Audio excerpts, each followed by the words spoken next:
நம்ம முருங்கைக்கீரை சூப் எப்படி பண்ண போகிறோன்னு பார்க்க போகிறோம். அதுக்கு ஒரு கைப்பிடி முருங்கைக்கீரை, ஒரு தக்காளி, ஒரு வெங்காயம், கொஞ்சம் பெப்பர், அதுக்கப்புறம் உப்பு. இப்போ இதை சுடு தண்ணியில் போட்டு வேக வைக்கணும், தக்காளியும் வெங்காயமும். ஃபஸ்ட்டு வெங்காயத்தை வேக வச்சுக்கணும். இப்போ தக்காளி ஃபஸ்ட்டு இது ரெண்டும் வந்ததுக்கப்புறம் தான் கீரையை போடணும். இப்போ இது ரெண்டும் நல்லா வெந்துருச்சு. இதுக்கப்புறம் நம்ம முருங்கைக்கீரை போடணும். இது ரொம்ப நேரம் வேகக்கூடாது, அதனால் இதை கடைசியாக போடுறோம். இப்போ இது ஒரு 2 நிமிஷம் வேகணும். அவ்வளோதான், இது இப்போ முடிஞ்சிருச்சு. இதை அப்படியே நீங்கள் ஃபில்ட்ரு பண்ணிவிடுங்க. அவ்வளோதான், இப்போ இதை நம்ம தனியாக ஃபில்ட்ரு பண்ணி எடுத்தாச்சு. இப்போ ஃபஸ்ட்டு உப்பு போட்டுக்கலாம்.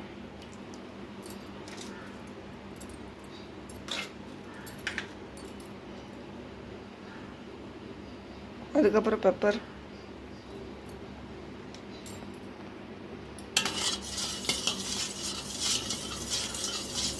அவ்வளோதான், சூப் ரெடி ஆயிடுச்சு.